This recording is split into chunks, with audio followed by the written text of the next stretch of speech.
In the name of Allah, the compassionate, the merciful, Your Excellencies, ladies and gentlemen, we wish you a lovely morning. In the name of His Excellency Dr. Jamal Sanad Swedi, Director General of Emirates Center for Strategic Studies and Research, I would like to welcome all of you today to the 8th Annual Education Conference titled Schools and Moral Education Toward an Education System that Consolidates Values in the Society, which will continue for 2 days. Before we proceed, I would like to attract your attention, please, that we have simultaneous interpretation services and that you will find at your seats a questionnaire that we hope that you would fill in the questionnaire to develop our future events.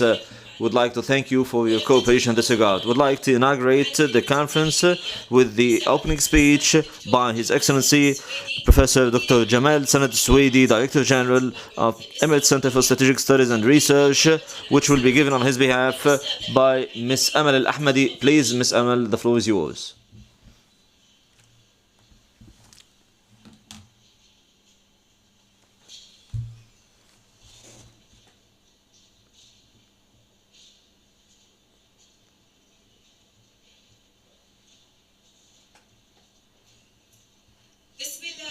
In the name of Allah, the compassionate, the merciful, Your Excellencies, ladies and gentlemen, peace be with all of you. At the beginning, I would like to welcome all of you. It's an honor and a pleasure to welcome all of you in the Emirates Center for Strategic Studies and Research. I would like to thank you for accepting our invitation to participate in the 8th Annual Education Conference, which is held under the title Schools and More Education Toward an Education System that Consolidates Values in Society. This will highlight the great initiative launched by His Highness Sheikh Mohammed bin Zayed Al Nahyan, Crown Prince of Abu Dhabi, Deputy Supreme Commander of the UAE Armed Forces, God bless him, to underscore the education process by introducing moral education into the curricula of the educational system. Your Excellencies, ladies and gentlemen, the challenges and the major challenges that is facing the region, especially the cross-border terrorism, requires that we in the UAE do our very best to provide the most viable solutions to combat these challenges and to combat those who are promoting destructive concepts to undermine the achievements and progress that we have made. And under the wise leadership of the UAE, headed by His Highness Sheikh Khalifa bin Zayed Al Nahyan, President of the UAE, God bless him, we are keen on transforming those challenges into opportunities that would enable us to introduce a sustainable approach that would empower and protect our community and protect our achievements and ensure that future generations have a brighter future. Since our wise leadership fully understands the important role of moral education and morals and ethics in protecting our nation, and based on the keenness on underscoring education to support the future generations of the Emirati UAE nationals, His Highness Sheikh Mohammed bin Zayed Al Nahyan, Crown Prince of Abu Dhabi, Deputy Supreme Commander of the UAE Armed Forces, God bless him, introduced the ethical upbringing and the Moral Education Initiative. The Moral Education Initiative boosts and underscores loyalty and the sense of belonging among young people with regards to the sense of belonging to the homeland, and becomes part and parcel of the entity, and therefore the wise leadership assumes the progress achieved by the late Sheikh Zayed bin Sultan Al Nahyan, the founder of the UAE, who boosted and established the principles and ethics of the UAE and based all of the noble morals of the Emirati people that have earned them a great reputation worldwide. Your Highnesses, ladies and gentlemen, we at the Emirates Center for Strategic Studies and Research And since we firmly believe in the wise vision of His Highness Sheikh Mohammed bin Zayed Al Nahyan, Crown Prince of Abu Dhabi, Deputy Supreme Commander of the UAE Armed Forces, God bless him, with regards to the important role of moral education in protecting our community and underscoring our society and our values and traditions, and ensuring that we have these important values. We focused on moral education with regards to the focus on toward an education system that consolidates values in society. We hope that this platform and this conference, which combines and brings about a large number of experts and gives them the chance to highlight highly innovative scientific outcomes with regard to this specific domain, and lives up to meeting the requirements of the wise leadership to develop the educational system in the UAE. Your Excellencies, ladies and gentlemen, I am fully confident that this wonderful group of experts participating in this conference and the active participation by all the guests and participating in this conference will transform this conference into a very rich platform for the supervisors of the education system in the UAE and provide them with innovative ideas to meet the requirements and the aspirations of our wise leadership with regards to paving the way for a bright future for the UAE nationals and underscore the achievements of the UAE as a whole. Once again, I would like to welcome all of you and I wish you success and peace be with all of you.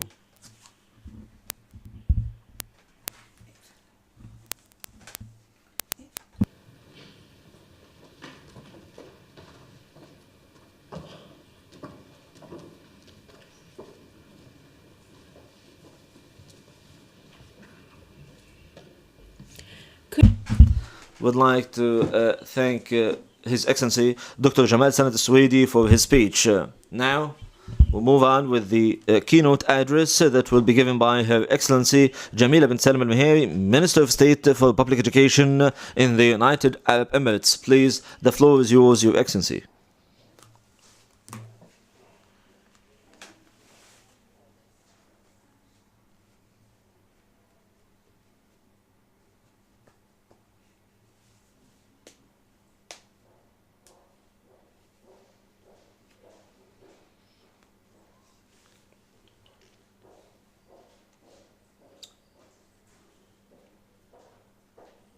Peace be with all of you. We start our morning with a greeting to the UAE Union, Your Excellency, Dr. Jamal Sanad Swedi. Ladies and gentlemen, peace be with all of you once again. It's an honor and a pleasure to be with you today at the inauguration of the ECSSR 8th Annual Education Conference. Time is the 9th century AD. The location is Baghdad,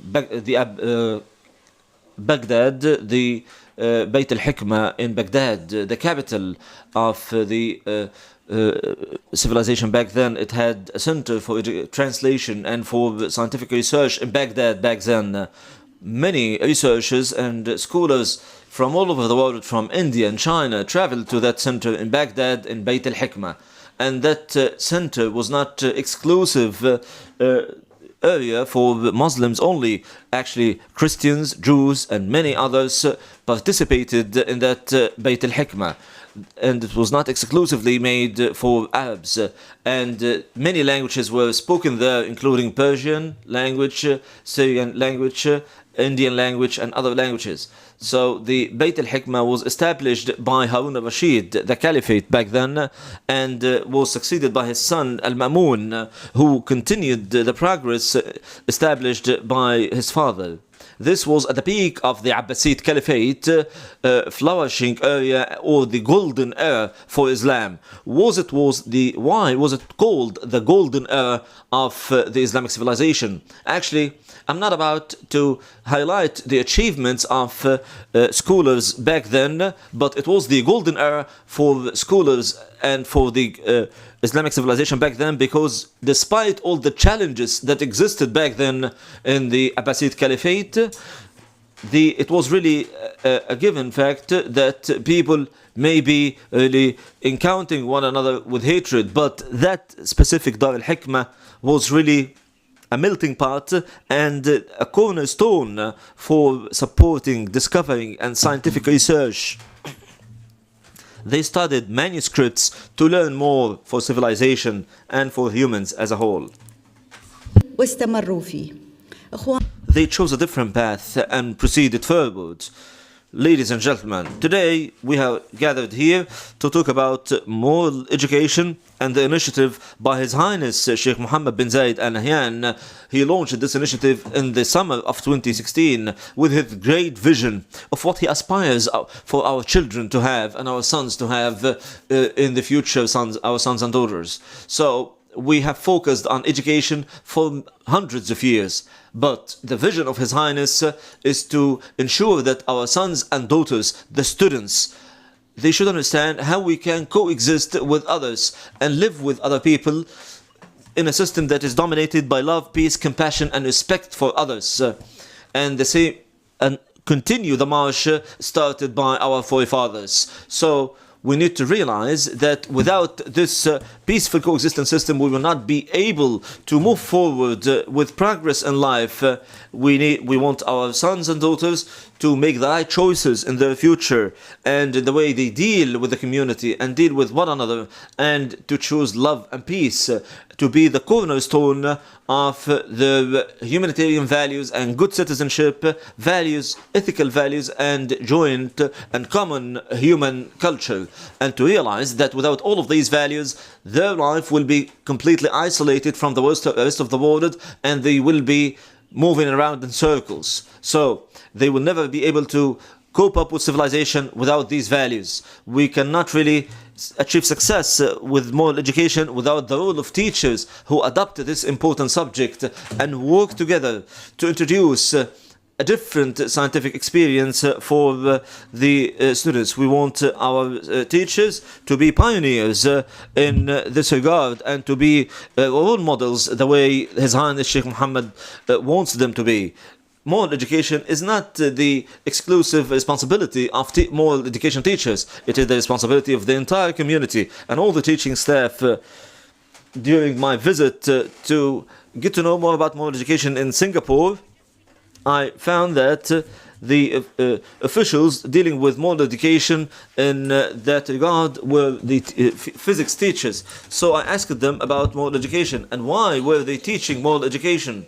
He asked that all of us, he stated that all teachers are responsible for moral education in our school, and I had to have it on my CV that I taught moral education to my students. So I'm not only responsible for teaching scientific subjects, I'm also responsible for their behavior and their conduct and their role as active members of the societies. And at the beginning of the implementation of the moral education curriculum in the UAE, we want all of our teachers, including math teachers, science teachers, art teachers and physical education teachers, all of them, we want all of them to be teachers of moral education at schools. Ladies and gentlemen, we live in a world where there are many developments and successive developments that are moving at accelerated pace. So we are facing many challenges. It is easy to be impressed by material achievements and other achievements, and this may affect them and the way they perceive themselves, their families and others around them. That is why I'm sure the subject of moral education will enable us to inculcate into our students and to empower them with the values of modesty, love for others, compassion and all the other important values and sublime values. This will be the very foundation that will enable them to represent the UAE in the proper manner according to the wise vision of our leadership and our wise leadership, to be able to shape a bright future for the UAE. So in this conference, we will have different research papers that have to do with moral education. We want all of you and everyone to benefit from this experience at this stage, so we can underscore and bolster this experience in our own schools and to enable them to be really utilized properly. I hope that you will benefit and enjoy all of these discussions, and please remember all the time that we want the future of the UAE to be based on love, tolerance, peace, and love for good for others. We are on the right path thanks to the efforts of our wise leadership, منا وطنا دولة. and we will do our efforts in this regard. Thank you and God bless you.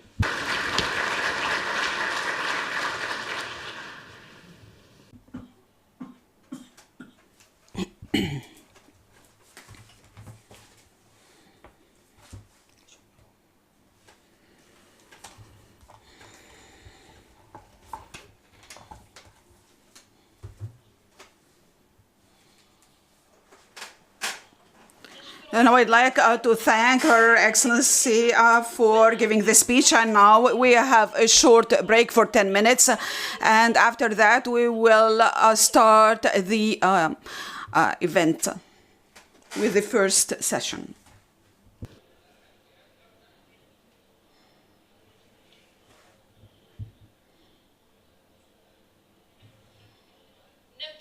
We will now start the first session, which is under the title, the UAE Moral Education Initiative, Premises and Impacts. And I leave you now with the panel chair, His Excellency Mubarak Al-Shamsi, Director General of Abu Dhabi Center for Technical and Vocational Education and Training at the UAE.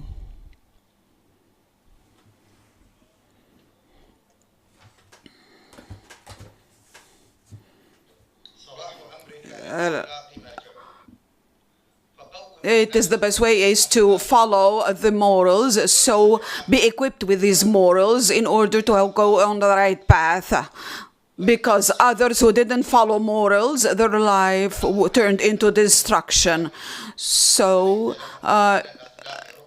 the morals are the cornerstone of their life, but some people give this away, and it was their destruction. So the most important thing is to follow the morals in order to reach the sky, and because what is best for any nation is to follow morals. Otherwise, they will be gone with wind. Good morning. And Assalamu alaikum, Your Excellency Dr. Jamal Al Suwaid, ladies and gentlemen, dear attendees, our prudent leadership cares about education so much, and it makes it one of its priorities, and also enriching the academic aspect as well as the moral aspect. And that's why the directives of Sheikh Mohammed bin Zayed Al Nahyan directives, who is the Deputy Commander of the Armed Forces of the UAE, and so the most important thing is to follow the values and to give them most of your care, and also to build knowledge. This is one of the most important values in Islam. Even our inner dialogue, it matters. So everything in Islam is within the framework of morals, and the Holy Prophet Muhammad ﷺ said that the main purpose of his message is morals, and what really lets you go to heaven and paradise is to fear God and to care about morals. So in the UAE, we have to care about the comprehensive concept of the morals, and also to follow our legacy, the legacy of our grandfathers, and the legacy of our Islamic and Arab morals, and this lies in our folklore. And Sheikh Mohammed bin Zayed has including morals in our curricula in the UAE schools, and this will be a reiteration for his unique vision. And here at our center, the ECSSR, we follow the what the directives of our leadership, and we have this subject as the subject matter of this conference, and under the title Schools and Moral Education. So, ladies and gentlemen, this introduction leads us to know more about the vision of His Highness Sheikh Mohammed bin Zayed Al Nahyan regarding the status of moral in our moral regime, and we will have Her Highness Sheikh Khulud Al-Saqra Al-Qasimi, and she is now Assistant Under Secretary for Oversight, Ministry of Education at the UAE. So we'd like to welcome Her Highness Sheikh Khulud Al-Saqra Al-Qasimi, who will talk about the vision of His Highness Sheikh Mohammed bin Zayed Al Nahyan for the significance of morals in the education system. And also I would like to talk about the other speakers, the second speaker and third speaker, and then we will give them the chance to give their speeches. And after we finish all those sessions, we will have time for question-answer period. Our second speaker has started as a teacher, a school teacher, and now she is a decision maker.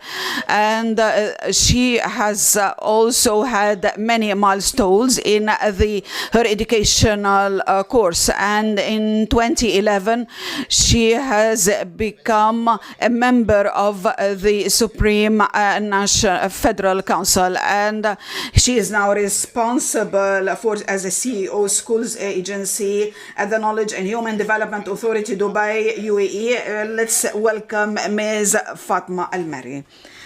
And the third speaker is a well-known person, and he has a PhD in Islamic sciences, and he occupied many positions in Moroccan universities, and now he's working at the Diwan of His Highness Sheikh Mohammed bin Zayed up till now, and he is a director of Mohammed V in Abu Dhabi since 2014 up till now, and he is the head of the Sharia Committee affiliated to Awqaf since 2009. He has numerous programs on the radio and participations in international and local fora. Let's welcome His Highness Professor Farouk Hamada. He will talk about the impact of teaching moral education on the value system of the UAE youth.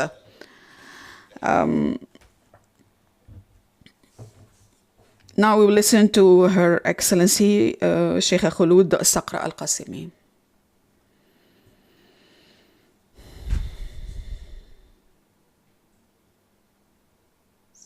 In the name of Allah, the most merciful, most compassionate. Assalamu alaikum. At the beginning, I would like to express my deep thanks and appreciation to attend this conference, and I would like to express my deep thanks to His Highness or His Excellency Sanad Al-Suwaidi, and for inviting me to give a speech for the third time in this annual conference. This paper will be about the vision of His Highness Sheikh Mohammed bin Zayed Al Nahyan for the significance of morals in the education system. All of you know that morals are extremely important, and they rely on our values and national values. And the vision of His Highness Sheikh Mohammed bin Zayed is a really an insightful vision, and for investment in education, and it has been translated into many of the portfolios in which His Highness mentioned that our children are facing difficult challenges, and we are entrusted by them, so we have to equip them with all the morals and with all the noble values. So this insightful beautiful vision has been translated into the Emirates vision, and it has important themes, including that for education, and it focused on moral values and positivity. So this is important and basic for building the character of individuals, and we should have Emirati moral system, and this is important for our youth. Also, if we look into the vision of the UAE, we should be one of the best countries in 2021. We should have a society that really maintains its identity, and we have a high-level education system and a high-level education health system, in addition to a very good infrastructure as well as competitive knowledge-based economy.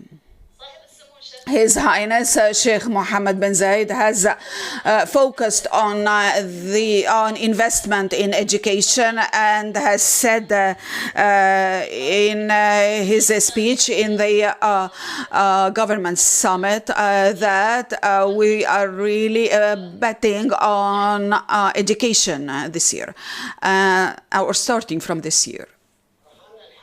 Our most important bet at this era is, which has to do with morals and values, is that we should invest all our capabilities in education, because there will be the time after 50 years we will have the last load of oil. So after 50 years, after finishing with our production of oil, are we going to be sad if the investment of today has to be on the right path? And I really bet on this, and that we will also celebrate that moment.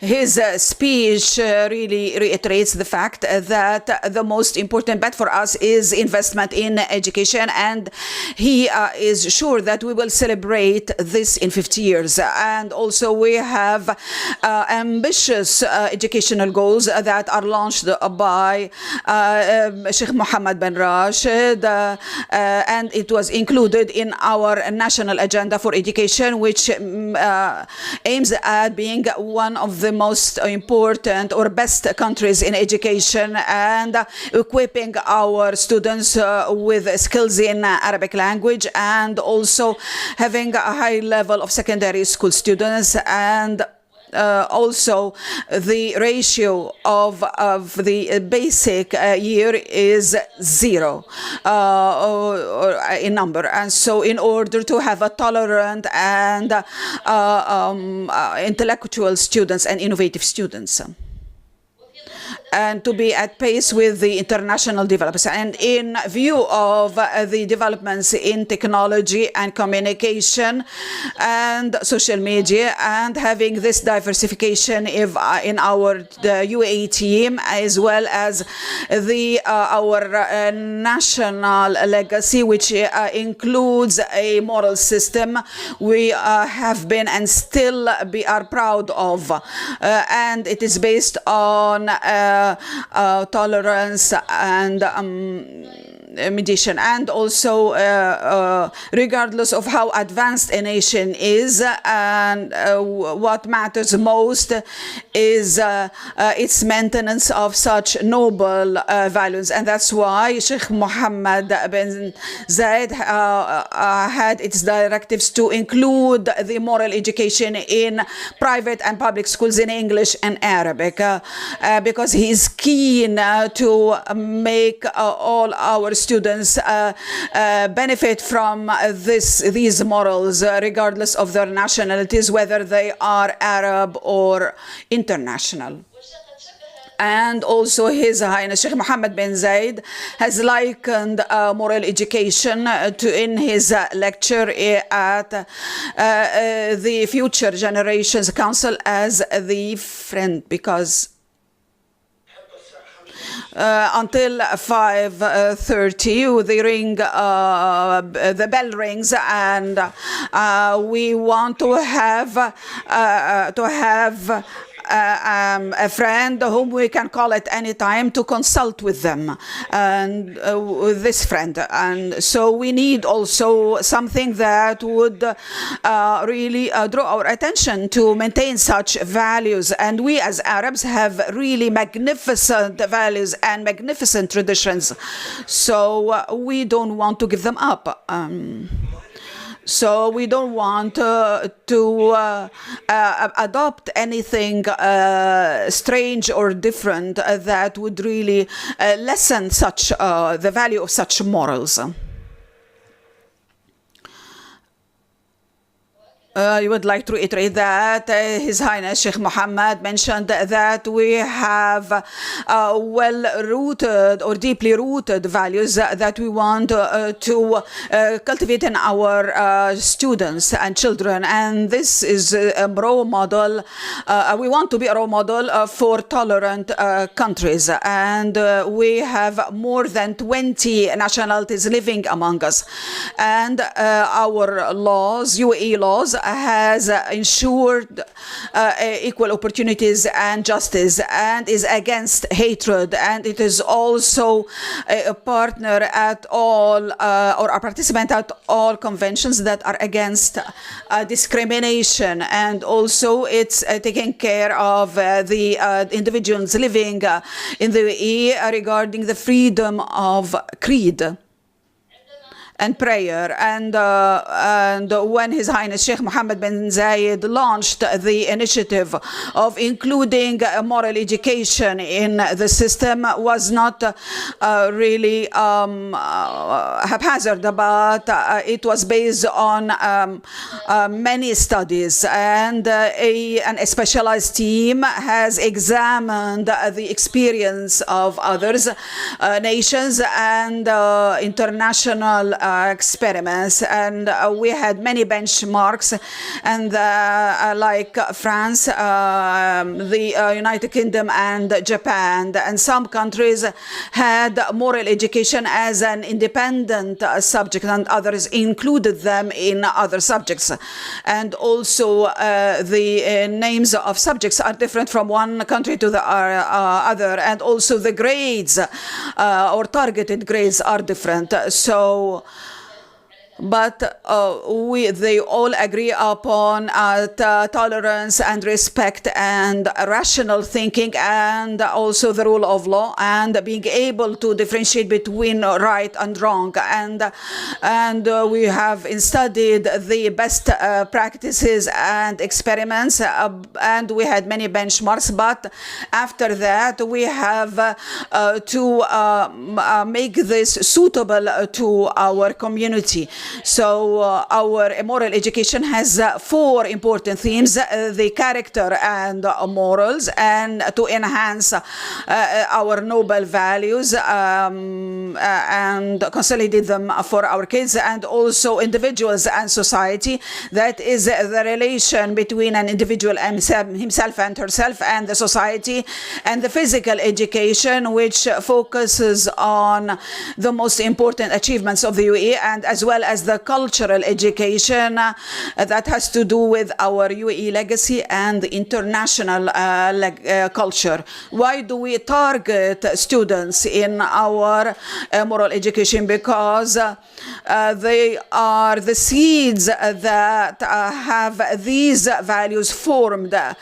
So if we have such values instilled, they will be equipped with the moral values and our traditions and customs in order to enhance the skills that are at pace with the latest developments witnessed by the UAE, and to be able to address all the challenges and regressive views that target the world right now. So moral education, when it has been included in our curricula, it was for the purpose of having a different way of handling that is different from other subjects, because moral education is a subject that has to be student friendly and have to take care all of the strategic teaching and strategies of teaching, and also to help them to be to learn and to be interactive, and also link what he learns with his life, and also encourage students to discuss and analyze in order to satisfy their needs for learning, and also to encourage them to undertake self-learning and using all the tools of learning, and also problem solving. The vision of His Highness Sheikh Mohammed bin Zayed for future students, he wants them to be able to express their views and also be able to have critical thinking and to have the skills for problem solving and decision making, and also able to use all the communication skills and to be able to look for knowledge and also analyze any kind of information and criticize them innovatively. In addition, for enhancing this, UAE has launched the school initiative, which will have a paradigm shift in our schools, and we have now in order to have standard specifications for all our curricula to let students acquire the skills of knowledge and learning. What are the characteristics of our school graduates? They should be related to our autism, and a leader and thinker, and is bilingual and can interact with their society. All these characteristics should be cultivated and instilled through the curricula so that students can manage their life in the society. Before I conclude my presentation, I would like to reiterate the fact that moral education is not just a community responsibility that is borne by the institutions, but it is also the responsibility, it's a legal responsibility and ethical or moral responsibility, because it is something that will never change, because it is a self-power, and so for moral power, it has to do with people's behavior with other individuals. So they should be more behaving morally alone and in front of others. And so moral education, regardless of any values included in it, is still that morals and values are school and our basic school, and this is embodied by Sheikh Zayed, may Allah bless his soul, and this has been reiterated by Sheikh Mohammed Al-Qasimi in his video. He said that if you want to teach morals, then Sheikh Zayed should be our role model. So let's listen to the video.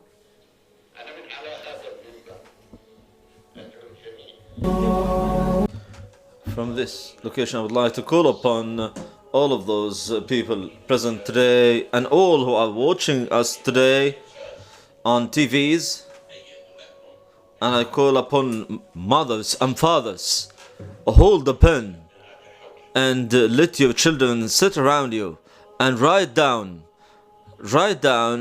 that this is what the late Sheikh Zayed used to love. This is what Sheikh Zayed used to reject and refuse. Write a list for them and gather these documents. These documents that we write about the late Sheikh Zayed should not really be kept in drawers or only turned into songs. They should be values that we cling to, that we put in the forefront of our constitution. By doing this, we can be loyal to the late Sheikh Zayed and do him good.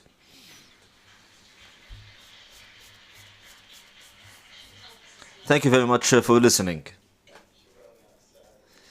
I'd like to thank Her Excellency Ms. Khulud Al-Qasimi.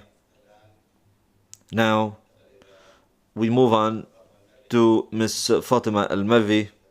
She has 20 minutes or even less to finish her speech.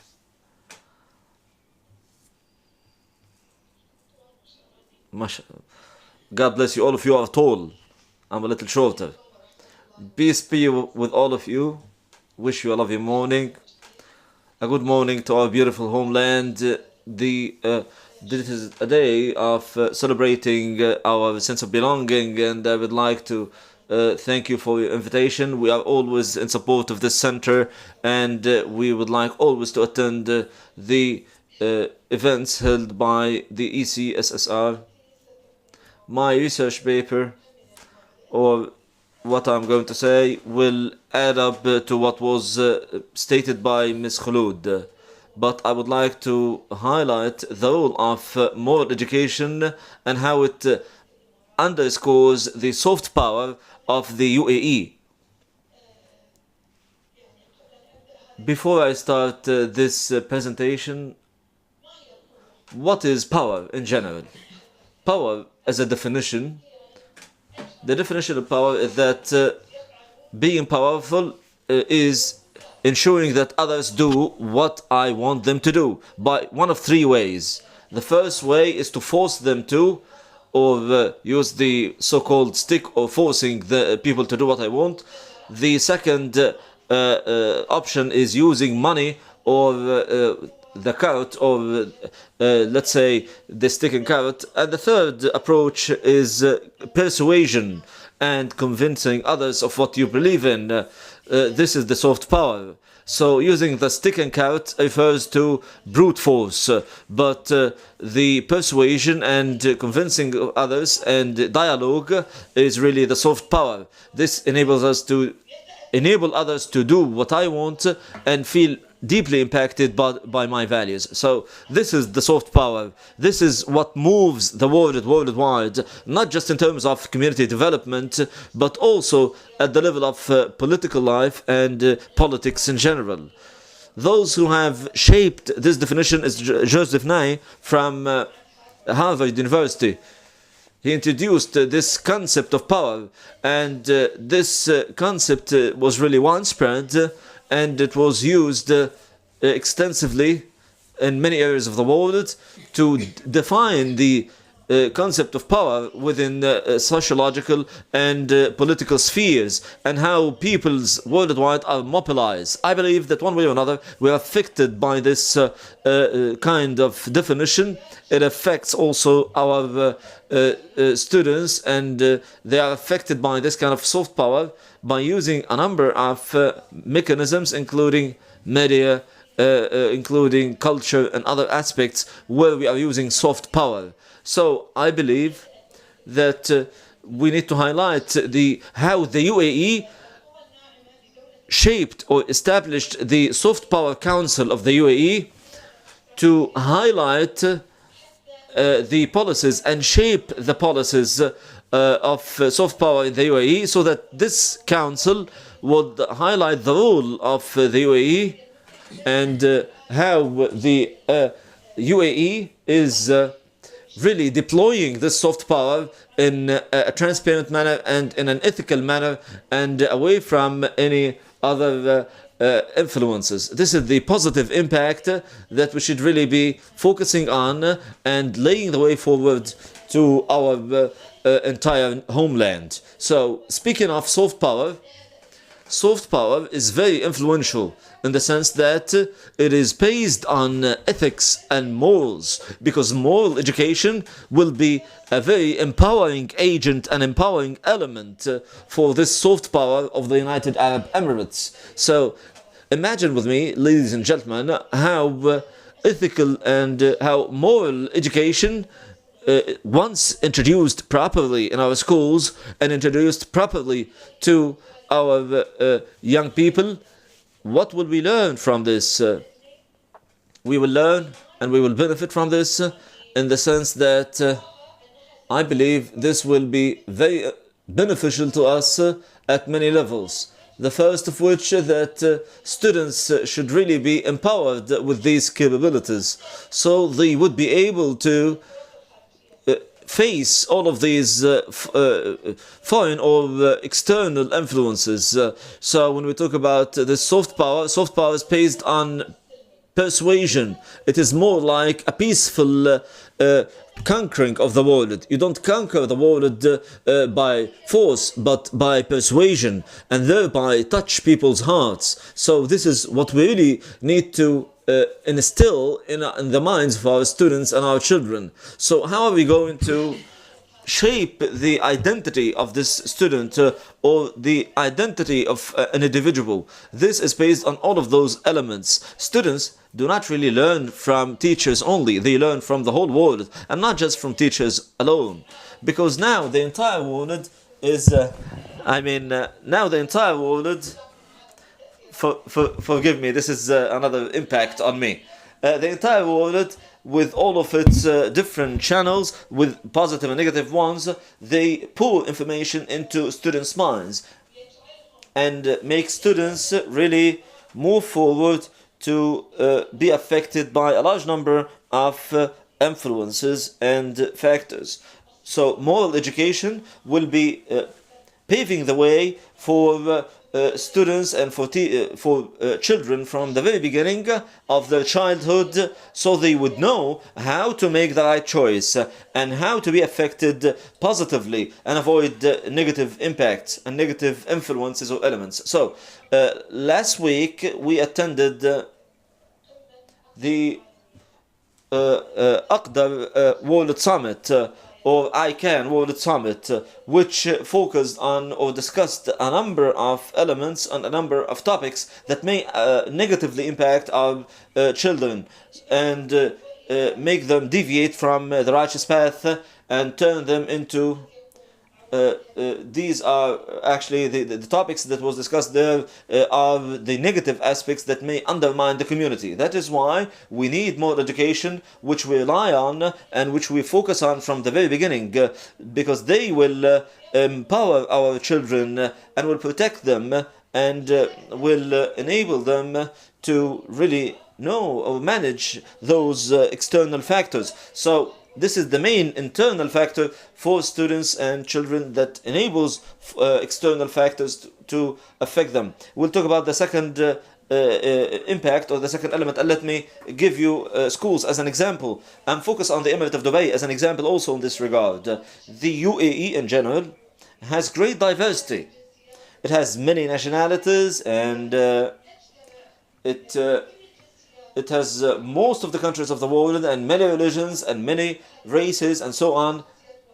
Thank God, all of those nationalities and this crucible that merges all of these nationalities and people from all over the world live in peace and in tolerance. So our schools as well are living the same kind of cultural diversity.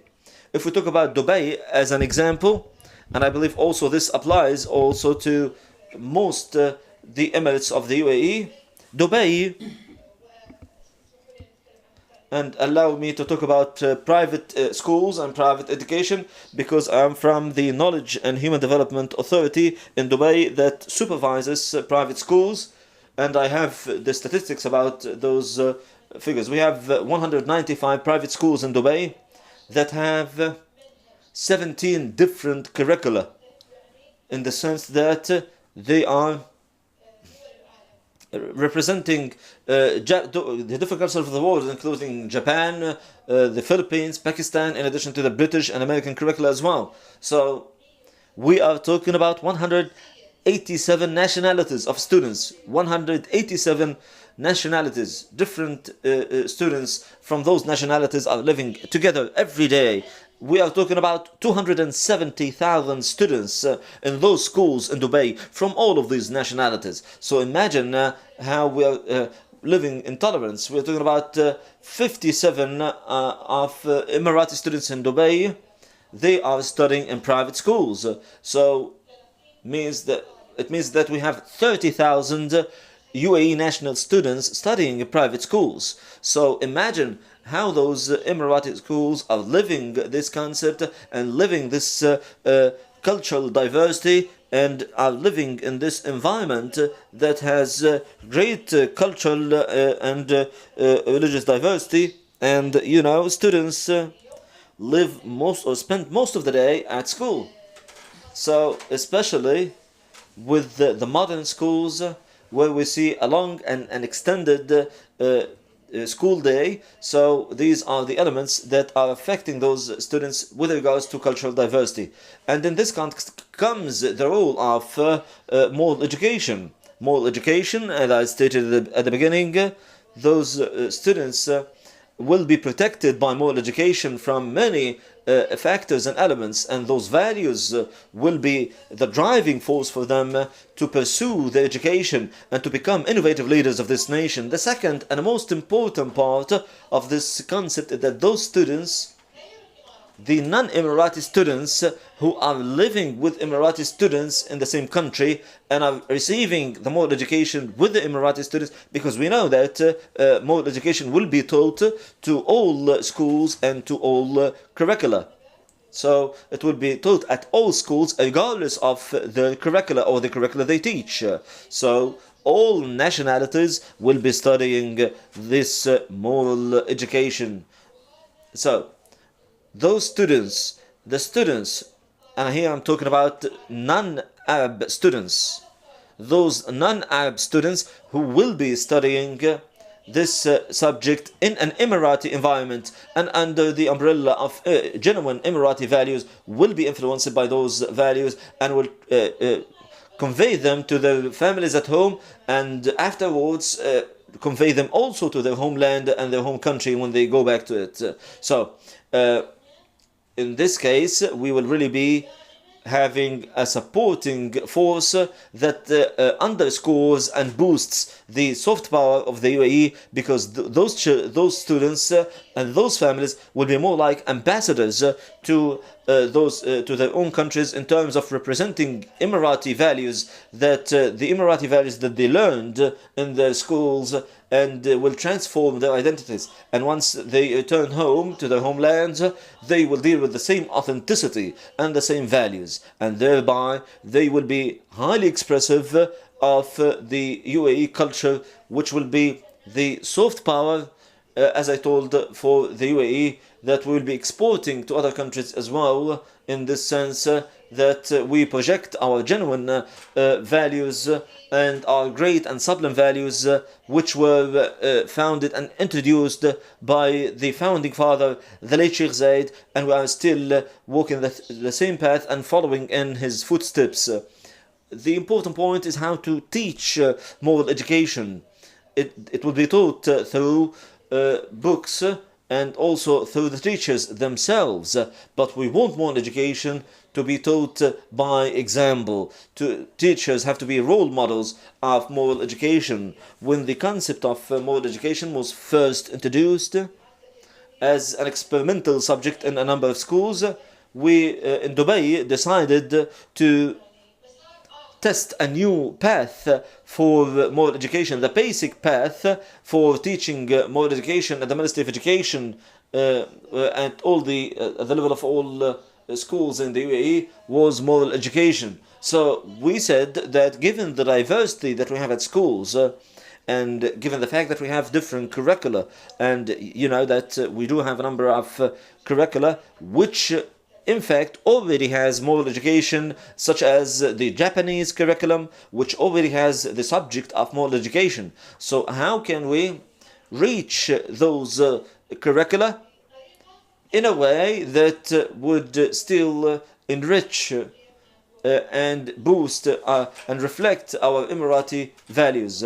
So we realized that we need to take the Qudwa or role model approach. So the role model approach or Qudwa approach was implemented in an Indian school and an American school and a British school.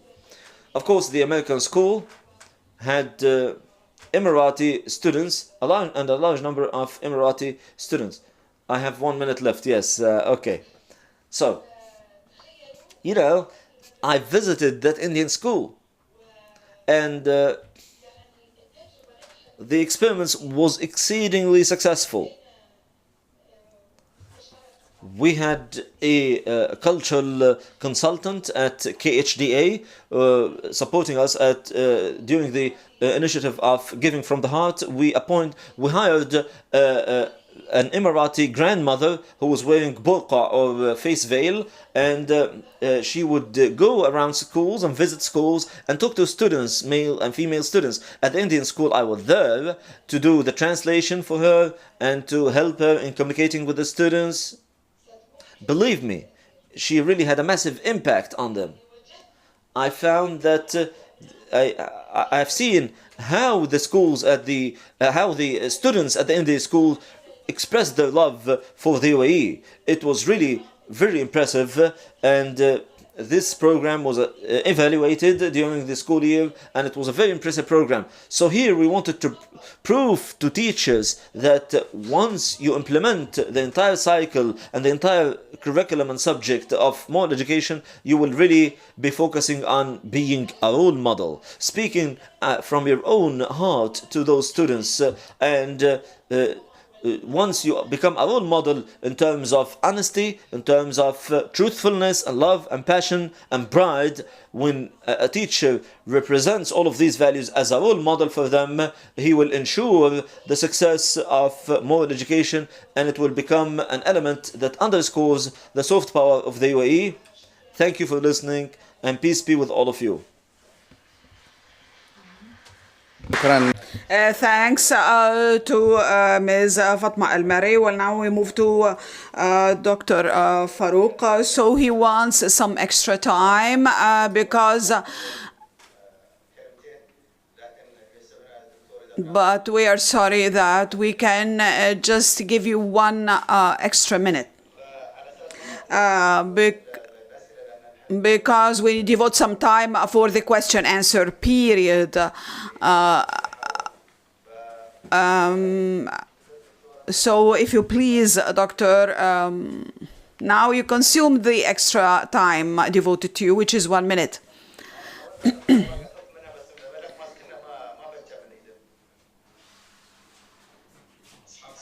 Your Excellencies, Your Excellency, Professor Jamal Sanad Al-Suwaidis, ladies and gentlemen, Assalamu alaikum.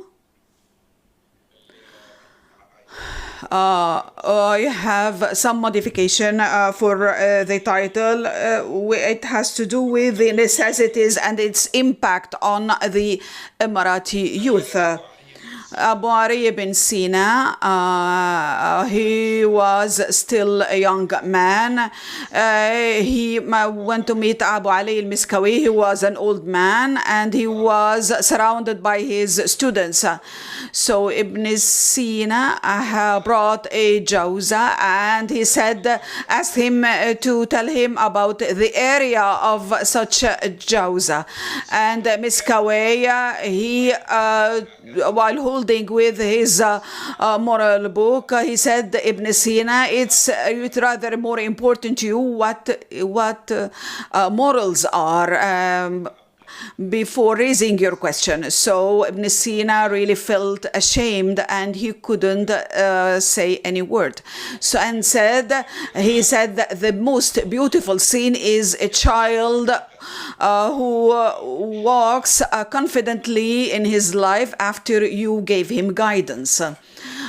So I have 5 paragraphs and a conclusion. The first of which is the spiritual and emotional dimension of humans. Humans, or mankind, during all his history, was always looking to another world, and this is the main difference between humans and animals. And this aspiration is really to heaven, and this is a phenomenon that cannot be denied and it cannot be interpreted physically because it has nothing to do with the substance. So his aspiration means that he is aware of the world of meanings and semantics. This has been emphasized by our men of knowledge, and this represents his origin, and this really makes mankind a criminal pharaoh or a noble, highly noble person, sacrificing everything. This is something that is not physical. So what are the ideas that turn a man into a machine and forget about his humanity? So this is something that has been witnessed by many ages, and sacrifice is one of the most rooted values that have to be acquired. And so morals are really rely on these values that lie within the heart of humans, because they are linked to their existence, and also they are not subject to any kind of oversight, because the oversight and decision making lies in inside any human person. So this is something that cannot be destroyed, but it could be impacted externally. So we need this strong basis and in order to strengthen this innate value. In order to be able to differentiate between right and wrong and good and bad, and also to distinguish what is evil and what is good. So humanity will lose its meaning if we forget about the soul and morals, and this cannot be done without fulfilling all our spiritual needs and aspirations. So and only if this happens, then a human can be considered really human, and also know about the punishment and reward, and know about or grasp the concept of responsibility, in order not to let anyone impact them negatively. So if morals are connected to the soul and the self, then the also exploration of the laws of the universe are related to this, and everyone has their areas and fields. Education deals with nature, and also it includes analysis and observation and examination and testing. So they are striving for knowing about the laws, and but it doesn't make people more progressive or more cultured, but it makes them more capable and more efficient, and this will allow us to control more and more the world of substance. But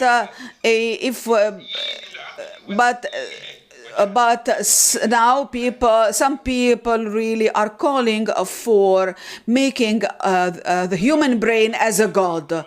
So this has been or relies on the idea of controlling nature, and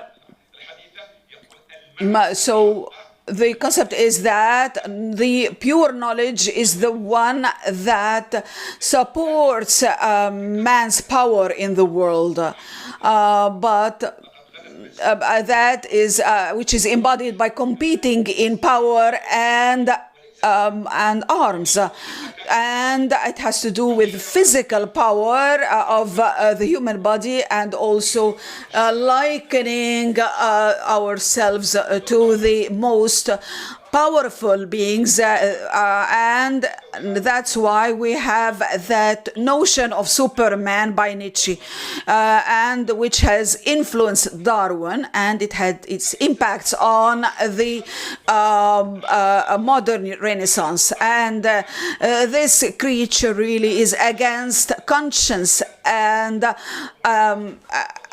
compassion, and this is against all weak people and beings. And they ended up by saying that humanity is about to live in a community that is all good, and this is the motto of the French Revolution. Equality, regality, and fraternity. This is a reflection of such ideas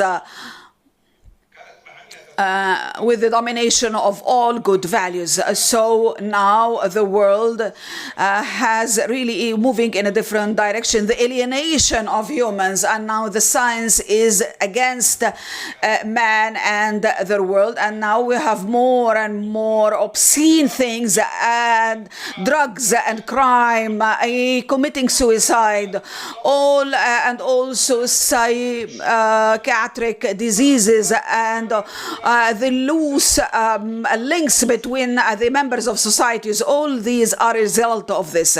And so also having a consumer tendency and trend, all this has its effect on the nature, and it has a destructive effect, and this led people to feel more desperate and losing hope. And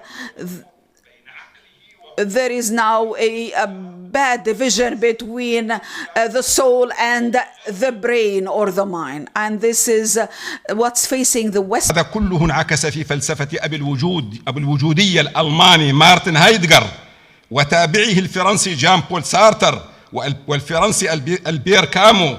وأصبحت المسلمات المعتمدة الآن في العصر الحديث، الإنسان، الحضارة، التقدم، كلها أصبحت اليوم متهمة بالإفلاس على الصعيدين الفكري والأخلاقي. إن المعرفة الحديثة أصبحت مقاييسها كمية عددية، كم عدد، كم وزن، وهذا يتنافى مع روح الإنسان. هذه الآثار الموجعة، هذا الشك مهد لما يسمى الآن بعصر ما بعد الحداثة، وبدأ يستوحي فكرا جديدا من الأديان، من التراث القديم، البوذية، الصوفية، الهندوسية، الغنوصية، إلى الأديان السماوية. بدايات عصر جديد كما سماه عدد من الباحثين الغربيين، بدايات عصر الإيمان بدأ يتجلى بإقبال الناس على الروح في كل مكان بدأوا يقولون عن الروح. إشراق الروح وتأثير الأخلاق والقيم عليها. إن ضرورة إعادة الإشراق للروح وبعث الأخلاق والقيم قد أخذ بعدا عالميا، وخاصة عند مفكرين ما بعد الحداثة وعند خبراء التعليم والتربية، لأن الأمر قد غدا ضروريا جدا لإنقاذ أجيال المستقبل. وقد أكدوا على ترسيخ ذلك في التعليم في جهات عديدة من العالم، أسماه الصينيون التعليم الجديد. أسموه كذلك هذا التعليم الجديد مشروع الأمل، لأنه يتعلق بتشكيل الإنسان ويهتم بالروح أكثر. مفهوم عصرنا المهيمن، طبعا الصين رجعوا إلى مبادئ اقرأ باسم ربك الذي خلق، ولكن بمبادئ كونفوشيوسية. مفهوم عصرنا أنه إذا حقق التلميذ درجات عالية في الامتحان يعتبر ممتازا، وفي الحال أن درجات الامتحان ليست أهم العناصر التي تؤثر على تطور الشخص طول حياته. الذي يؤثر على الإنسان طول حياته هو الأخلاق وشعوره بأنه يحيا كإنسان، ولهذا كانت الأخلاق أهم من العلم، لأنها الإطار الذي يجعل العلم الصحيح، العلم في الطريق الصحيح، ويجعل له فائدة ومعنى. إن إشراق الروح في الإنسان وانبثاق القيم سيكون له نتائج حاسمة وآثار مفيدة. أولها باستعجال الاطمئنان النفسي وبذلك يكمل الإنسان بأبعاده الثلاثة: الجسد والفكر والروح في تناسق متكامل. ومن هنا يأتي التعاطف، يأتي التسامح، حتى يصل الإنسان في تعاطفه إلى التضحية، وهي أعلى قمة. عندما نجد تضحيات حقيقية نقول إن جيلا وحضارة وبلدا ووطنا قد ولد وسيعطي الجديد. يعني بالمعنى إنه إنسان متكامل متوازن. ثانيا، القيم والأخلاق تجعل الإنسان يتوجه باستمرار نحو الرقي صاعدا، الأحسن الأفضل، وفي هذه الحركة الصاعدة تجعله بمنأى عن الاكتئاب والأمراض النفسية، فهو دائم الترقي فسيح الأمل، إنه إنسان إيجابي بناء. ثالثا، القيم والأخلاق تضبط النوازع السلبية والمطامع والأهواء، بمعنى أن يكون إنسان مهذب. الأخلاق المحمودة رابعا تجعل بين الناس رباطا قويا يشد بعضهم إلى بعض ويوحد بينهم لاتحاد مسالكهم ومواقفهم من الأشياء، وهذا يقوي الوطن ويجعل له مقعدا مكينا في الحياة الإنسانية، إنه يبني بنيان مجتمع مرصوص. خامسا، القيم والأخلاق هي قوام الحياة المعنوية للأفراد والأمم، فبالأخلاق يشعر الإنسان والمجتمع بالسعادة، وإن الأخلاق المشتركة تجعل أبناء الوطن ينظرون إلى المستقبل والهدف الأسمى، يوجد مجتمعا قويا مستقبليا. سادسا، رسوخ الأخلاق الفاضلة والقيم النبيلة تقيه من اختراق المفاهيم الخاطئة، وبذلك تتعزز الهوية الوطنية وتقوى، لأن الجميع حراس أوفياء لهذه الأخلاق. أي يوجد عندنا مجتمع حصين بهوية واضحة. سابعا، رسوخ الأخلاق تجعل الإنسان ينظر لأخيه الإنسان نظرة تسامح وحسن جوار ووفاء. غير خاف أن الإنسان قد عرفت الأخلاق الفاضلة من معلميها عبر العصور، وقد كانوا جميعا يعلمون نفس الأخلاق، سواء كانوا أنبياء كموسى وعيسى ومحمد عليه الصلاة والسلام أم غير أنبياء كلقمان، كونفوشيوس، سقراط، بوذا، كانت، تولستوي، مارتن بوبر المعاصر، كلهم يمثلون أحقاب من الزمن لكن يعلمون نفس الأخلاق، لأن هؤلاء جميعا يدركون أن الحقائق الأخلاقية ثابتة لا تتبدل، فمقرها في الفطرة والرسالات وهدي المصلحين. وبذلك يوجد عندنا بهذا مجتمع السلم والأمن العالمي. ثامنا، تدريس الأخلاق ونشر على مستوى العالم سيجنب صراعات تختمر الآن. ليس يعني أقول لكم إن داعش والقاعدة جزء بسيط منها.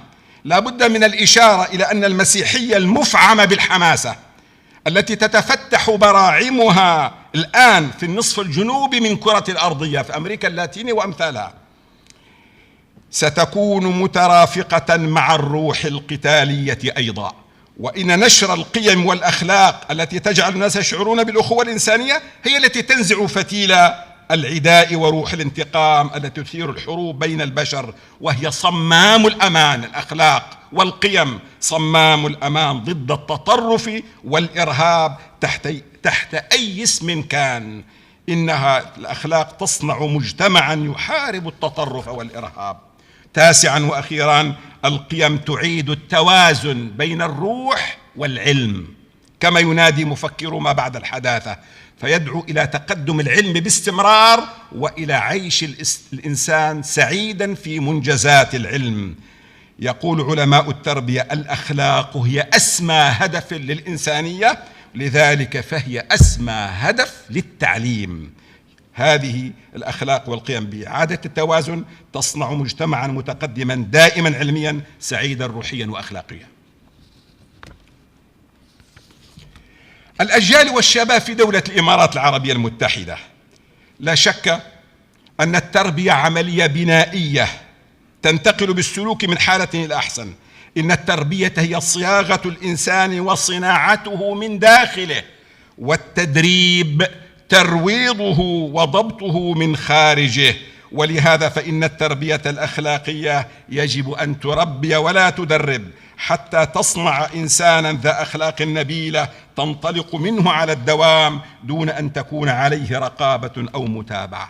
إن غرس الأخلاق وترسيخ القيم لا يعني أن نذكر بها بين الفينة والأخرى تذكيرا عابرا فحسب، بل إنها عملية متواصلة متتابعة بغاية العناية والاهتمام حتى تكون الأجيال مؤمنة بها متأصلة في حناياها. ومن هنا تكمن أهمية توجيهات صاحب السمو الشيخ محمد بن زايد أيده الله بإدخال برامج التربية الأخلاقية إلى مناهج التعليم وإدماجها في مقررات الدراسة، لأنها خطوة إنسانية رائدة في منعطف إنساني وفكري عالمي.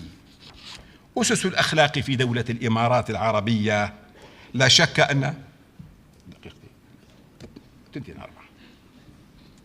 الأخلاق في دولة الإمارات العربية المتحدة تستند إلى 3 أسس. الأساس الأول الفطرة الإنسانية وهي ميزان الأخلاق. الثاني من صهر في ربوع هذا الوطن وحضارته legacy and also the deeply rooted culture, social culture in our traditions and customs, and in order to cover all people, and this is included in our religion and legacy, and now it's about time to regain them.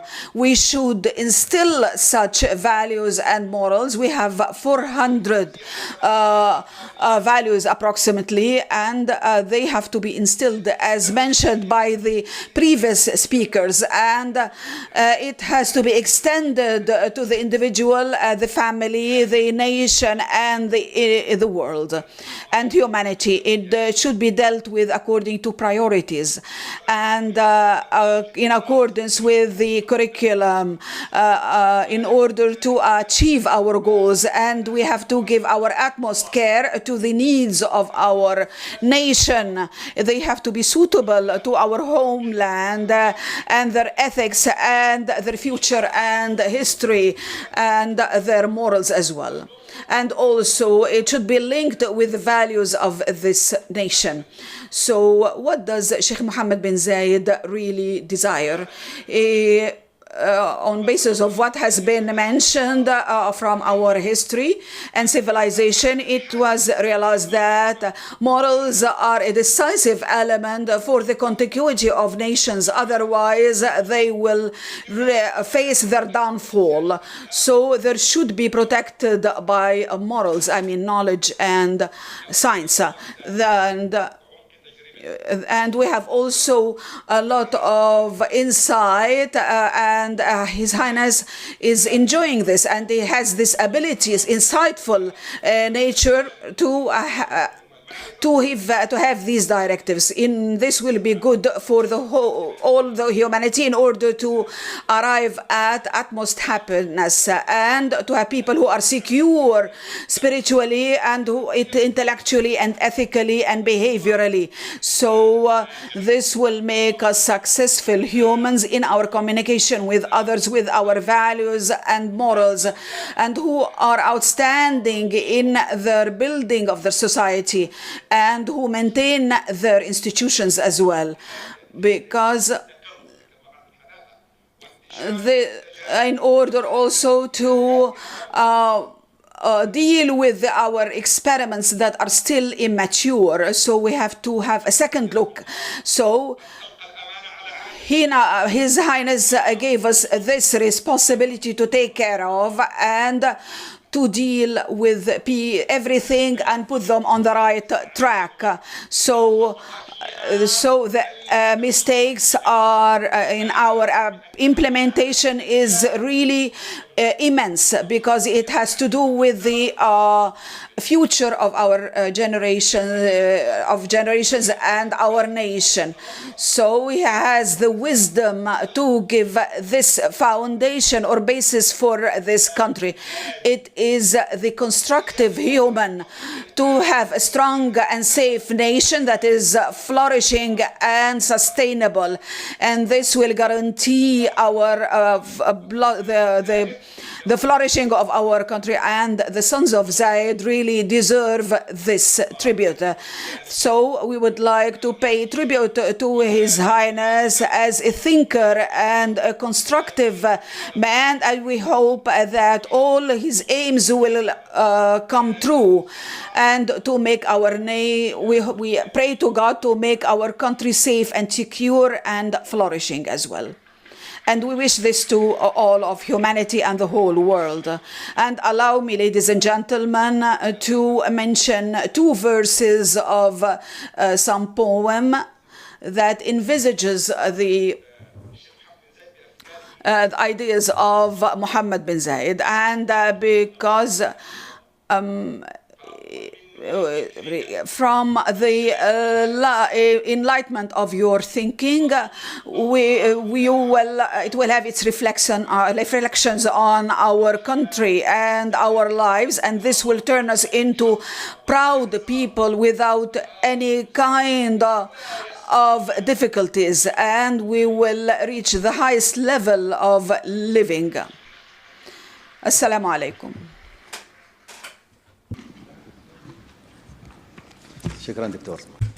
Thank you, Doctor. Before we open the floor to questions, please let us thank the speakers once more for the speeches. Thank you. And for this wonderful presentation and their commitment, timely commitment. We have half an hour that is designated to Q&A. We have very little time left, so please, if anyone takes too much time, we will have to interrupt any extended questions, and we need questions other than comments on what others had said. Please, let's give a microphone to this young man. Please state your name and my name is Ahmed Khalifa Al-Mazoui, and where are you from? From Al-Himaniya, Ras Al-Khima. I would like to express my view on the importance of morals. I start by saying, in the name of Allah the Compassionate, the Merciful, peace be with all of you. I would like to highlight the importance of morals. As the poet Ahmed Shawqi highlighted the importance of morals, he said that nations are based on morals. Once morals vanish, the entire nations vanish, along with their own values.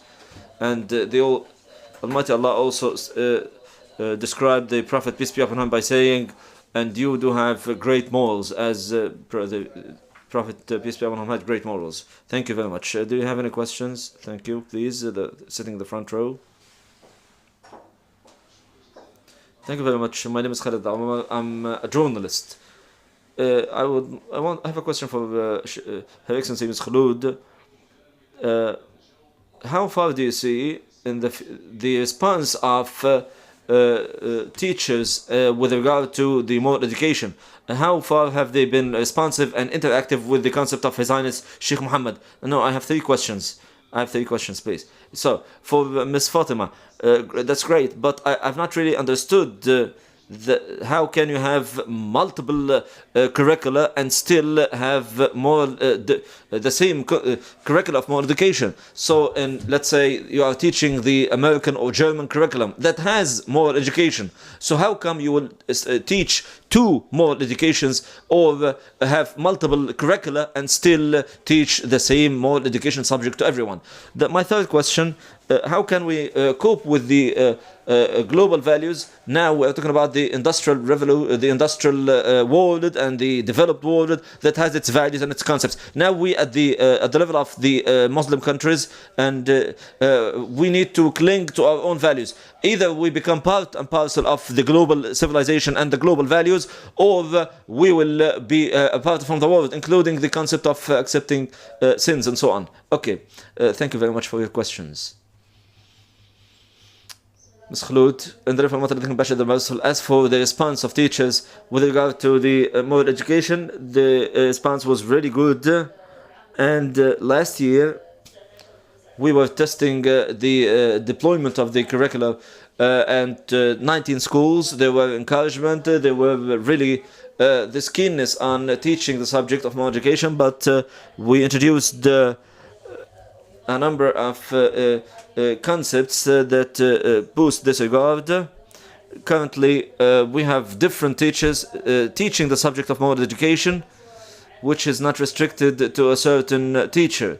So any teacher can easily teach the subject of moral education. We have not found any kind of rejection or anything of that sort. It is an honor that this initiative was launched by His Highness Sheikh Mohammed bin Zayed. Sheikh Fatima, please, Your Excellency. How come we have different curricula and still teach the same subject of moral education?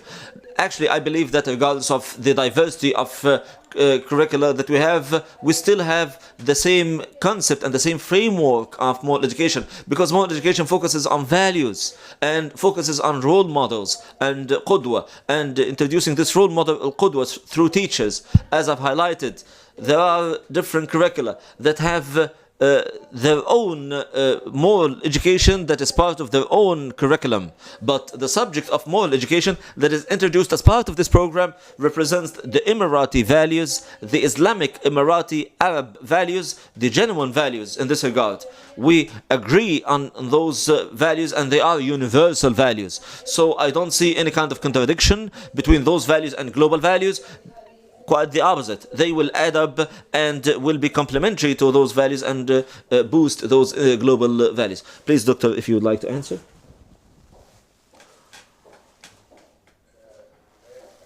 It is well known to all of you that morals and ethics are really for humans worldwide, regardless of time and location. That is why all noble and sublime moral values, since humanity started writing down history, they have always been the same.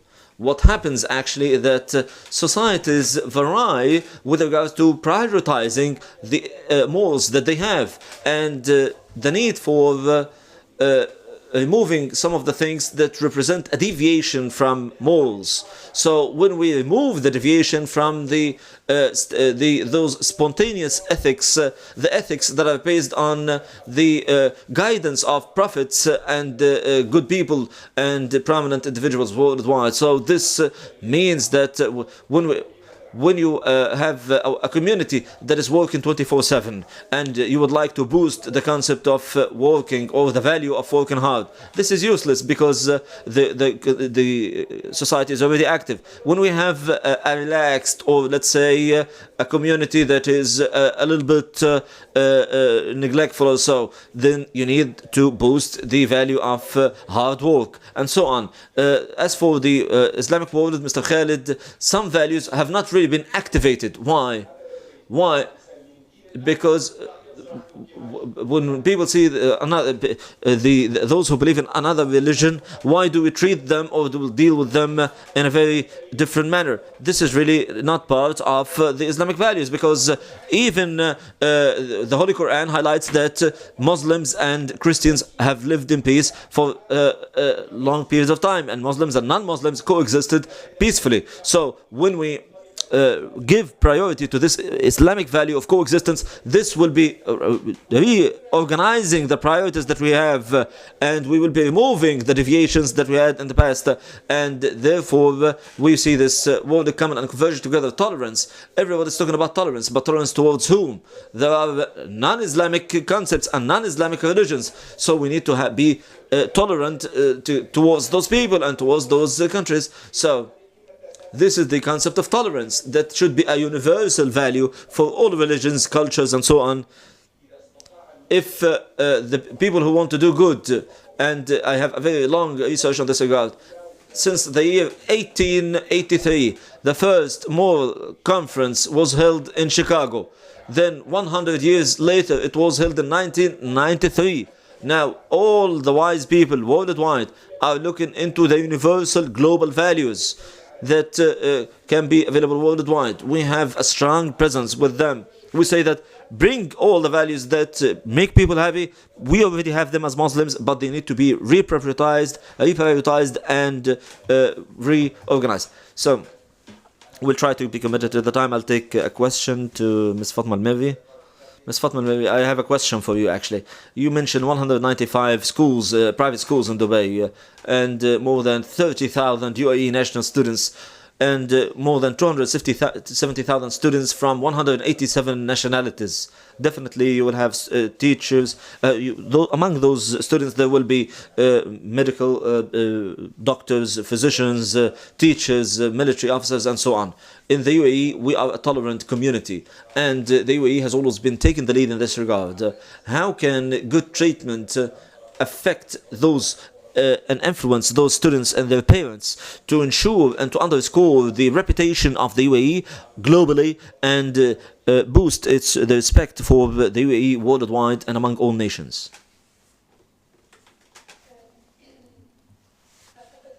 I believe that this is what I highlighted in my speech, the concept of cultural diversity among students and teachers. We have those positive messages that have to do with tolerance and good treatment and how we deal with one another on a daily basis. Those students who are living the school day, how do they deal with Arab students, Emirati students, non-Arab students, and so on? How do they deal with the teachers? Or each and every one of them has an impact on that student when they move on to and go back to their homelands. That is why it is a message from the United Arab Emirates to other countries of the world, a message of love. Because if those students learn how to be passionate, tolerant, and learn peaceful coexistence in their daily practice, they will have a very well-developed and well-evolved personality, and this will be reflected in their daily interactions, whether at school or away from school. Thank you very much. This is an excellent answer. I think we have a question here in the middle, and then we'll get back to you. Yes. No. Yes, I think yes. This is the one who posed the question, please. Peace be with you. I believe, Doctor, you are here, so we'll let you speak as well. No problem. Okay, no problem. Please go ahead. Peace be with you. My name is Muhammad Fadil Abedli from Dubai General Policies Center. Of course, the pedagogy in terms of teaching moral education and the concept of boosting moral education is a very nice and a very important concept. What we've heard from the speakers is defining what moral education is. My question is how? How can we teach moral education? Maybe it's a little bit about the details and the technicalities of teaching moral education. Is it going to be taught as a subject like any other subject, just like physics and maths and so on? Or do we have other pedagogical means to teach moral education? This is my question to Mr. Khulud. Actually, my question is to all of them are experts in education, but I'm really addressing my question to the official from KHDA and from the Ministry of Education, Ms. Sheikha and Ms. Fatima Al-Mavi. Okay, thank you very much. In my presentation, I stated that moral education, when it was first introduced, the objective was not to teach it as an academic subject, but as a practical subject, in the sense that teachers would use a number of strategies, including interactive learning. So most of the classes of moral education focus on students working together and in a number of groups, in addition to introducing a number of strategies of introducing a certain event or a certain situation, and then he lets students express themselves through their interaction during the in the classroom, and then we analyze this issue of this situation in the classroom, and then the teacher actually only moderates or manages this dialogue to deliver the key concept of the lesson in the world education. So you cannot really use the traditional methods of pedagogy. So moreover, we had how we implement the subjects, and we stress that teachers should really focus on how students behave away from the classroom, and this should be in collaboration with other teachers and the administrative staff of the school, because a student may be really obliged and may be implementing those values in the classroom, but they may really implement a different set of values once they leave the classroom. That is why students have to be observed by the other teachers and the administrative staff of the school. Moreover, there is active communication between the parents and the school and the teachers, because we don't want what our students learn to learn within the school to be destroyed or undermined away from school. So we have many practical strategies and interaction between the teachers and the students and the parents. Moreover, even in the social interests that we have, we may be using some role models from the communities to be followed by the students and to underscore those values. Thank you very much. Now we'll take one more question and go to the doctor. Next. My name is Dr. Abdurrahman Khalaf from Abu Dhabi Police College. I believe that the question at hand here is how can we enable and empower moral education to become a comprehensive system and not just a subject to be taught. We do need to find a new mechanism through which we can transform the subject from being taught as an academic school to become part and parcel of practical life of students, starting from families and schools and the different means of culture and entertainment. What is the mechanism through which we can move from teaching in an academic manner to transforming moral education as a genuine part of our life, so we'll be able to implement what was said by the Prophet, peace be upon him, who was described as an embodiment of the values of the Holy Quran. I will take this question, and we have something to say for His Excellency the Councillor here, Mr. We have actually an important point that was highlighted by Dr. Abdurrahman.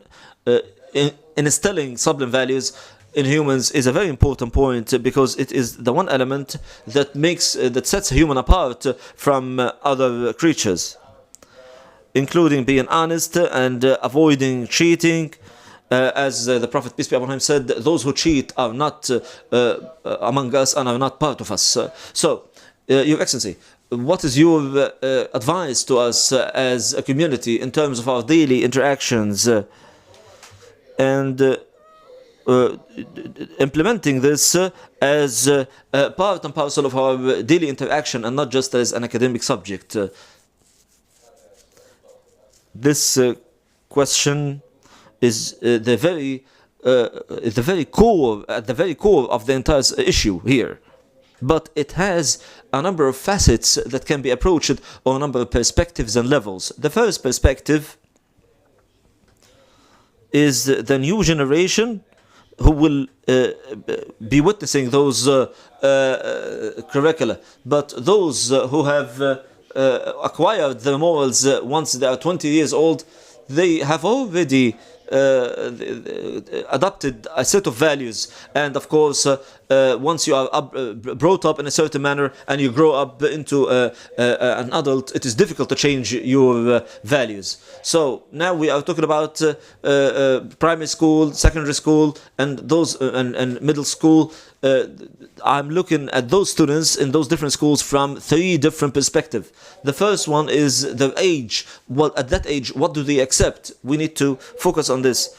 We should not really introduce to young children those values without introducing being, let's say, obedient to their parents before they learn tolerance. Okay, so those little children cannot learn tolerance unless they respect their teachers. Schools, how to respect science and knowledge. So we need to categorize this according to the needs of every age group, in the sense that for this age group, what are the values suitable for them. This is the first perspective. The second perspective is to ensure that the curriculum is based on this perspective. The curriculum. All of us remember what we have heard when we were young, the positive and negative aspects, and we remember it from time to time, and it affects our conduct. So, talking about the curriculum, what suits this curriculum is, what suits this age group or a certain age group is very important. Then we move on to the point that you have touched upon, and what Sheikh Khulud highlighted in terms of the teachers who are deploying or implementing this curriculum. For example, a young man, please allow me to take a few minutes. I need to highlight this critical point. A young man was studying in France. He was studying scientific subjects that have nothing to do with humanitarians, with the humanities and humanities subjects. The first concept, the first subject he studied, he found the teacher, that Arab student, was really shocked to see that the teacher was wearing earrings and wearing a necklace and so on. So the 17-year-old student was shocked. So if you tell him this is a math teacher, come on, teach those students the values that you have, we'll find that that teacher will definitely affect them, and they will be wearing earrings. Male students will be wearing earrings and necklaces just like him. So we need to restructure this process. We are facing an entire system. How many schools do you have in Dubai? 195 schools.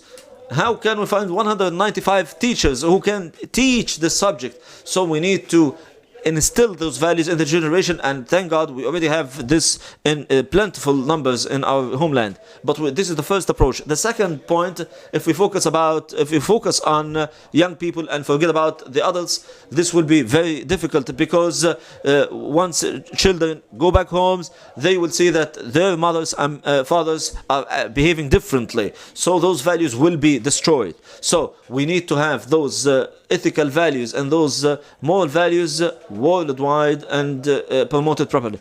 I've not really... the microphone will be disconnected. We have 8 minutes left. 8 minutes. I'll get back to you, Doctor. Please, we'll open the floor to the Doctor here, please. We have many questions here. Thank you very much. Please, we'll go here and then we'll move on to the left. Thank you. This is a very interesting dialogue about moral education. However, we are sociologists, we need to pose questions. The first question: why did His Highness Sheikh Mohammed bin Zayed make the decision that moral education should be taught at schools? Do we have studies that answer these questions? I have the answer. I'll give you an example. When the national military service started and the recruitment started, and the organizers of the recruitment process found some kind of conduct that were unprecedented in the UAE, that the Emirati recruits were behaving in that way at the very beginning. So that is why over the past 20 years we have been focusing on development. We have not realized that there are a number of conducts and values that have changed among us UAE nationals. So we faced this concept, or we faced this reality that some of our children were not really abiding by those Emirati ethical values when they started the recruit, when they were enlisted in the army. So the second question is, how can we measure the success of teaching moral education? Do we have criteria and KPIs in this regard? This is my second question. I have in the question, I need to add something, and I think it's a very important point. This school has been, this curriculum, moral education, has been deployed in schools, but they have not been deployed at universities, especially private universities. I can say for a fact that the issue of morals, especially in education and in university, is related to the phenomena of cheating. And cheating is one of the very prominent phenomena in education in the UAE. Cheating at the exams, these standard exams such as TOEFL tests and IELTS tests and so on. we see one student sitting an exam or taking the exam on behalf of another student, and so on. Sheikh Khulud knows exactly what am I talking about. So 3 questions, Doctor. Please, this will take a lot of time. Thank you.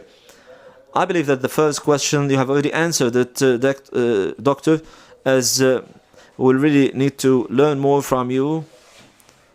So you have already been a long-standing expert in this regard. Anyway, let's move on to the second question. How can we measure the success of teaching moral education? Please, Ms. Sheikha Khulud.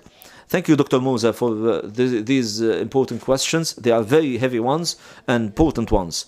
How can we measure the success of teaching this new subject? It's a nascent and new subject. We deployed it only last year, and we deployed it among a number of schools last year to check the points of strength and the weaknesses as well, and we have listed a number of them. We have avoided generalizations in the general deployment of this subject this year. This year, we are also putting a framework or installing a framework to evaluate the moral education, because this cannot be done through standard tests. So it will be measured through a number of projects that students complete, and by noticing the conduct of students at the school community. Moreover, we will be observing students' behavior in collaboration with the parents. We cannot really do that without having this cooperation with with the parents and the concerned parents as well. So there has to be follow-up from the community in general.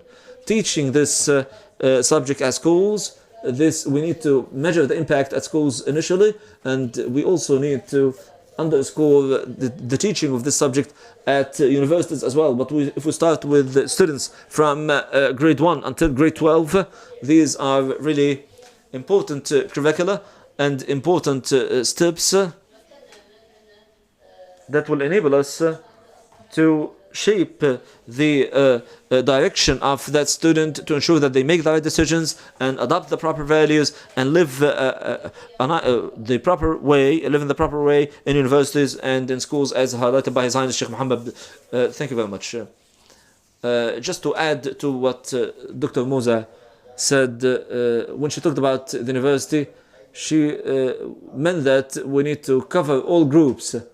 And if we talk about students from younger generation, or let's say from early grades until higher grades, we should not really wait until we deploy it at universities, because back then, if we wait that long, the university students will have already graduated by that time. So I really need an answer to your question, the question that was posed by Dr. Musa. All of you focused on this important term, the issue of cheating, the concept or the phenomenon of cheating. We have a question here by the young lady to the left, please. And then from Allah the Compassionate, the Merciful. My name is Saud al-Mavi. First, I would like to thank Emirates Center for Strategic Studies for organizing and holding this conference. What's the role of the media and the community and the religious rhetoric in terms of underscoring ethical values and morals in the community to protect young people from extremism? This is a very important question, but it will take a lot of time to answer it. But we will take only 2 questions, and then that will be it. That will be it, because we have other speeches and other presentations. Please, we'll take another question from here. Please, the question will be here posed by Dr. Minda Al-Afifi, a retired United Arab Emirates Army officer. Excuse me, but all of you are teachers and experts who like to talk about theoretical aspects. We are physicians, and we like digital to see numbers and figures and statistics, because we need these to be really an interactive session and that focuses on figures and statistics. My question is very simple. This subject, this moral education, have you introduced books to be taught for moral education? I believe that having 200 nationalities in the UAE, if you have camps for students to mingle with one another and to sit with one another, maybe they will learn ethics and values in a way that is much better than introducing the concept highlighted by His Highness Sheikh Mohammed bin Zayed into a lesson or a lecture. Please, we need to let the entire community take part in building this establishment. When the Japanese student returns to his homeland, I believe that we should be modest. Maybe we will learn from them and they will not learn from us. Because I read about education in Japan, morals and ethics as an entire framework. An entire framework for learning and studying. I just wanted to say this in brief. Thank you very much. We will let Ms. Fatima answer your question. Now we'd like to accept only one question from the gentleman.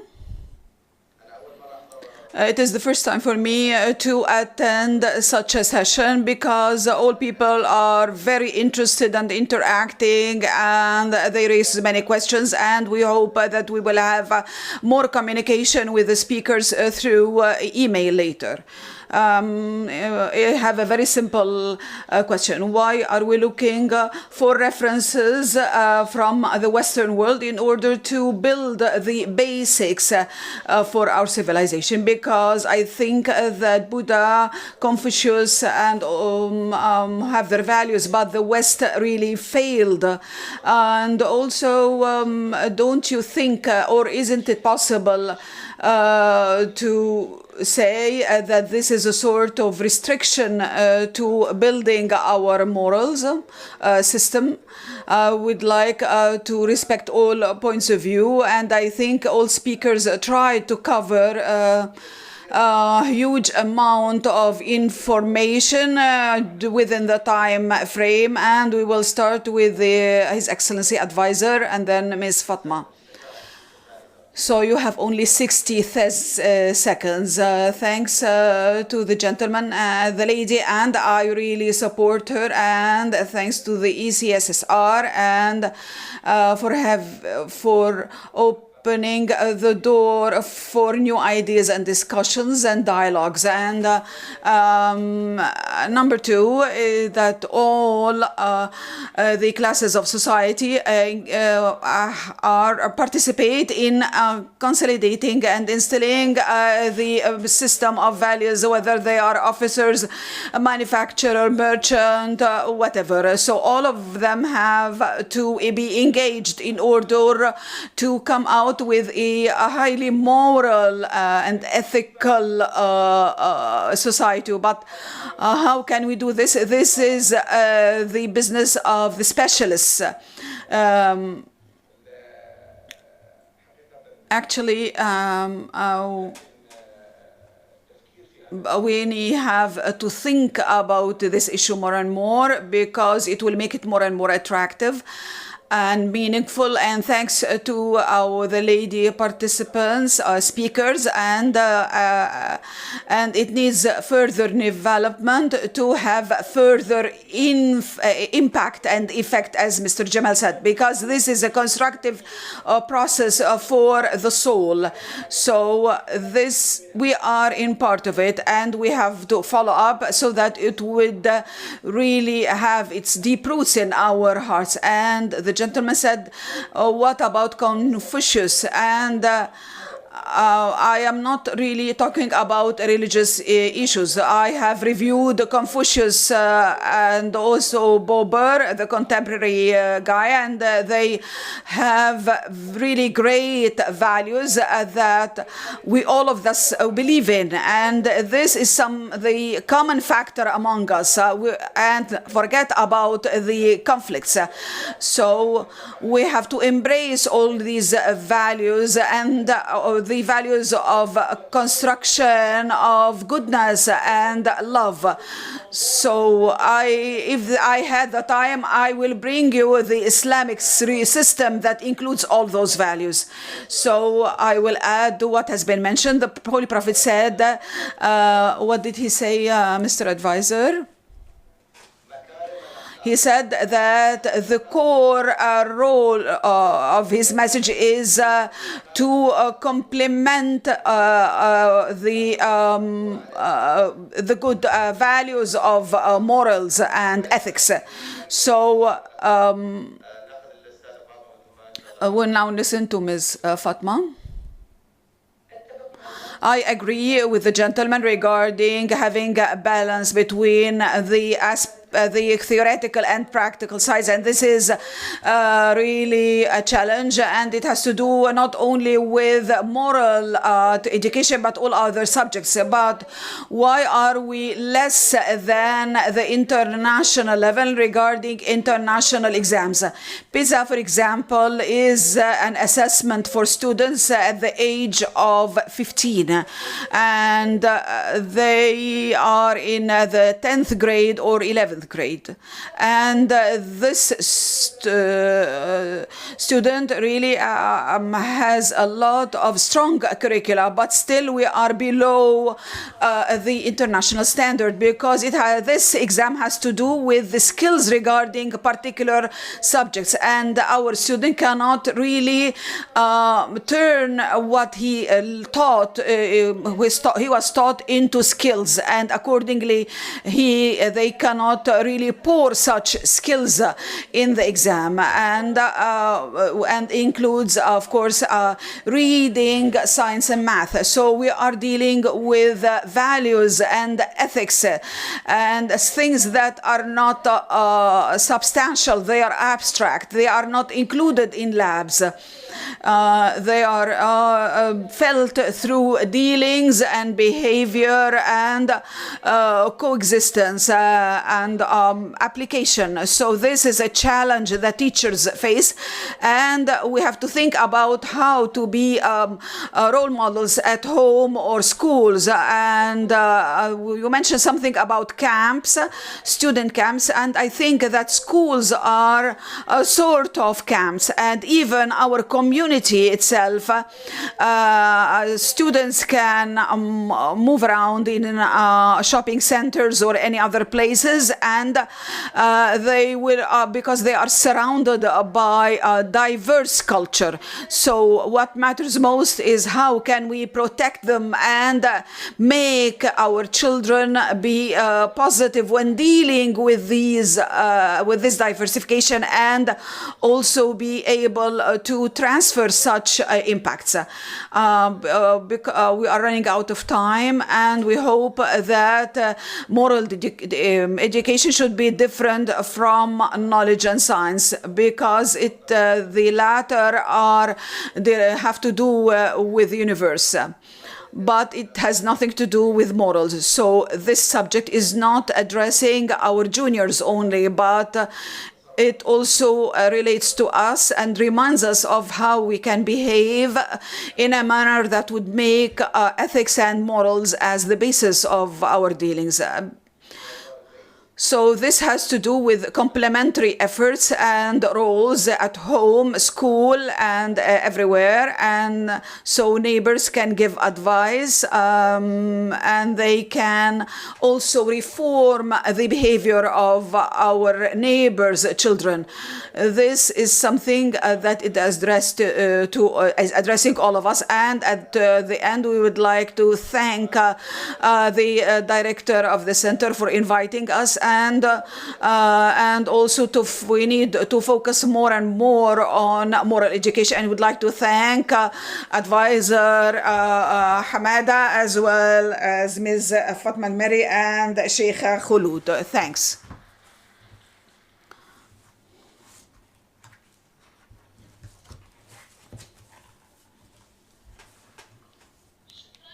Thanks to all the participants at the previous panel. I would like to draw your attention, ladies and gentlemen, that we have an e-questionnaire regarding the conference, and you can see it on the screen, and we'd like you to participate in filling it out to know about your views and benefit from such views. Now we will have a break for 10 minutes, and after that we will get back to you for the second panel discussion. Thank you.